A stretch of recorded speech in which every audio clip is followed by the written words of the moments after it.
जय माता दी। ज्योतिष शास्त्र में आप सबका स्वागत है। ज्योतिष शास्त्र में हमारा जो आज का विषय है, केतु 11th हाउस में अगर जातक की कुंडली में बैठे हैं तो जातक को किस प्रकार का फल प्रदान करते हैं, इसी विषय की जानकारी हम आपको शेयर करेंगे। आप ये वीडियो अंत तक ज़रूर देखें, क्योंकि इसमें केतु यहाँ पर स्थित 11th हाउस में जातक को शुभ और अशुभ दोनों प्रकार का फल देते हैं। अगर शुभ है तो उसका क्या फल मिलता है, अशुभ है तो भी क्या फल प्राप्त होते हैं, और अगर अशुभ है तो उसके साथ हम उसके आपको उपाय बताएंगे। आप वो उपाय करके अपने जीवन में नेगेटिव एनर्जी दूर करें और पॉजिटिव एनर्जी क्रिएट करके अपनी लाइफ को सक्सेस करें। तो ये सक्सेस मंत्र लाइफ के वही होते हैं जो 9 ग्रहों पर आधारित जन्म कुंडली होती है। अगर ग्रह अनुसार आप अपने जीवन में परिवर्तन लाते हैं तो अवश्य ही इसका आपको लाभ प्राप्त होता है। और अगर आपने अभी तक हमारा ये यूट्यूब चैनल सब्सक्राइब नहीं किया है तो इसे सब्सक्राइब करें, लाइक और शेयर करना ना भूलें, और साथ ही बेल आइकन को प्रेस करना ना भूलें, ताकि जो हमारी नई आने वाली वीडियो है वो आप तक समय अनुसार इमीडिएट नोटिफिकेशन उसका प्राप्त हो सके। तो दोस्तों शुरू करते हैं। 11th हाउस में बैठा केतु जातक को किस प्रकार का फल प्राप्त करवाते हैं। यहाँ पर हमारे महान विद्वान ज्योतिषियों का जो अध्ययन है उसके अनुसार, लाल किताब फल कथन के अनुसार, यहाँ पर केतु शुभ अवस्था में ज़्यादातर माना जाता है, क्योंकि यह घर शनि और बृहस्पति से संबंधित बताया जाता है। यहाँ पर जो जातक है, ऐसा जातक बहुत मात्रा में धन प्राप्त करता है। यह घर बृहस्पति और शनि से प्रभावित होने के कारण केतु यहाँ पर शुभ हो जाता है, और यदि शनि तीसरे भाव में हो तो जातक को यह बहुत ही धन देता है, और जातक के द्वारा जो धन अर्जित किया जाता है वो पैतृक धन से कहीं ज़्यादा मात्रा में होता है। लेकिन फिर भी उसे अपने भविष्य के बारे में चिंता लगी हुई रहती है। ये उसकी एक आदत सी होती है, क्योंकि ग्रहों का फल है, उसके हिसाब से वो सोचता है। यदि बुध तीसरे भाव में हो तो यह एक राजयोग बनाता है, यानी कि ऐसे जातक के लिए बहुत शुभ कारक हो जाता है अगर तीसरे भाव में बुध यहाँ पे विराजमान है। और यदि केतु यहाँ अशुभ हो जाए तो जातक को पेट से संबंधित परेशानियाँ हो जाएंगी, हेल्थ से रिलेटेड उनको इश्यू आ जाएंगे वहाँ पे, और वो भविष्य के बारे में बहुत चिंतित रहता है, बहुत चिंता करता रहता है, और कभी कभी तो वो बहुत ही ज़्यादा परेशान हो जाता है। तो यदि शनि भी अशुभ हो तो जातक की जो दादी है या माँ है वो दोनों ही परेशान हो सकते हैं, या दोनों में से एक अवश्य ही परेशान होगा। साथ ही अगर केतु यहाँ पर अशुभ हो गए हैं तो ऐसा जातक के जो पुत्र होता है उनसे उसे कुछ भी लाभ प्राप्त नहीं होता है, या घर, पुत्र या घर, दोनों ही ये ऐसी चीज़ें हैं कि जहाँ पे हर मनुष्य सोचता है हमें लाभ मिले, तो पुत्र या घर से लाभ प्राप्त नहीं होता है। तो यहाँ पर स्थित 11th हाउस में जो केतु है शुभ और अशुभ दोनों फल प्राप्त करवाते हैं, लेकिन ये डिपेंड करता है आपकी 9 ग्रह पर जो जन्म कुंडली बनी हुई है वहाँ पे किस ग्रह की वजह से यहाँ पर केतु अशुभ फल दे रहे हैं। अगर यहाँ पे केतु अशुभ फल नहीं दे रहे, जो बातें हमने पहले बताई है वो सब आपके जीवन में अच्छी होती है, आपका जीवन अच्छा होता है। आपको धन संपत्ति से रिलेटेड, या रुपये पैसे, आपके काम धंधे से रिलेटेड, या आपके पुत्र से रिलेटेड किसी भी विषय में कोई चिंता करने की आवश्यकता नहीं होती है।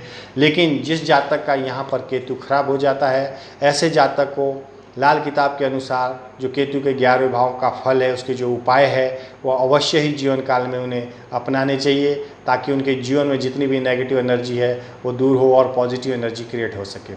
तो उपाय आप नोट करिए, बहुत ही सरल उपाय होते हैं। काला कुत्ता, ऐसे जातक को, जिस भी जातक के केतु 11वें भाव में अशुभ फल दे रहे हैं, आपको महसूस हो रहा होगा जिस भी जातक की कुंडली में 11वें भाव में केतु बैठे हैं उसे अशुभ फल मिल रहा है या शुभ फल मिल रहा है। ये संपूर्ण जानकारी आपको पता चल चुकी होगी। तो अगर आपको अशुभ फल मिल रहा है तो ऐसे जातक को कुत्ता अपने घर पे अवश्य पालना चाहिए, और साथ ही ऐसे जातक को अपने एक अंगूठी बनानी चाहिए जो गोमेद की हो या पन्ने की हो, 2 में से एक रत्न तो अवश्य ही धारण करना चाहिए। गोमेद भी वो धारण कर सकते हैं अथवा पन्ना धारण कर सकते हैं। तो अगर आप ये दोनों ही उपाय अपने जीवन काल में अपनाते हैं तो डेफिनेटली यहाँ पर स्थित केतु, अगर किसी भी जातक की कुंडली में, जातक का तात्पर्य लड़का लड़की, मर्द या औरत दोनों हो सकते हैं, ये एप्लीकेबल बोथ जेंडर के लिए होता है ये ग्रह। ये ऐसा नहीं है कि ये सिर्फ पुरुष जातक के लिए है या स्त्री जातक के लिए है। जातक का तात्पर्य होता है आपका मेल फीमेल, जो भी मेंबर है, जो भी पर्सन है, जिस भी जातक की कुंडली में केतु 11वें स्थान पे बैठे हैं, ये सभी के लिए एप्लीकेबल ये फल प्राप्त होता है।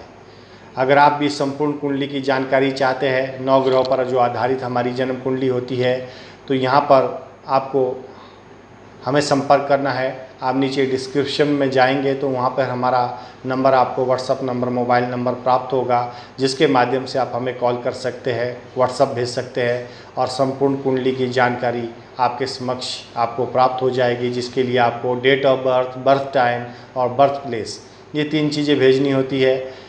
और संपूर्ण जीवन का जो आपका आईना एक ज्योतिष शास्त्र के माध्यम से आपको प्राप्त होता है, क्योंकि ज्योतिष शास्त्र एक आईना है, दर्पण है, जिसमें संपूर्ण जीवन का आपका जो जीवन काल है उसकी परिस्थिति सामने दर्शाता है ये आईना।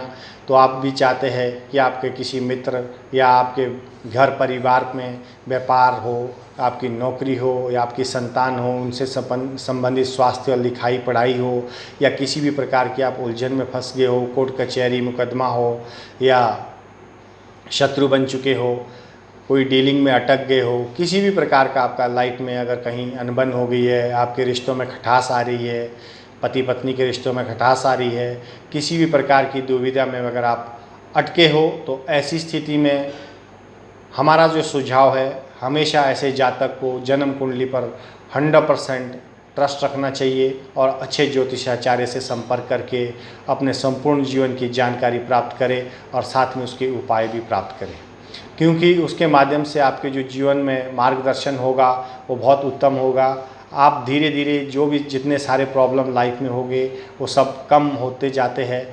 एक चीज़ मैं निश्चित तौर पे कहूँगा, विधि का विधान बदलता नहीं है, लेकिन इतना ज़रूर है कि जो मनुष्य जो जैसा कर्म करता है वैसा फल उसे ज़रूर भोगना होता है। अगर आप भी अपने कर्मों को बदल देते हो, जन्म कुंडली पर आधारित जो 9 ग्रह है उसके अनुसार अपने कर्म करने शुरू कर देते हो, तो अवश्य ही आप इतना लाभ प्राप्त कर सकते हो जो आपने कभी कल्पना नहीं की होगी।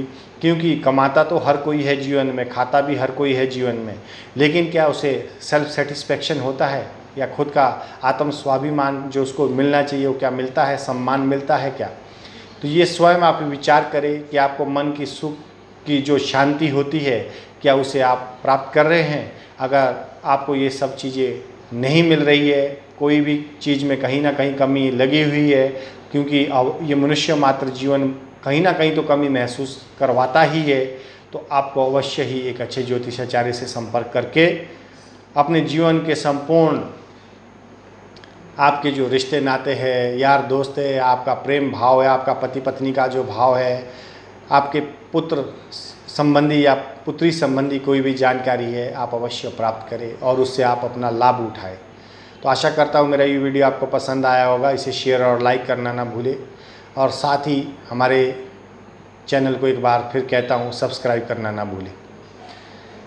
माता रानी सबको सुखी रखे, घर परिवार में खुशहाली बनी रहे, सब स्वस्थ रहे, यही कामना के साथ आज का जो विषय है मैं यहीं पे समाप्त करता हूँ। जय माता दी।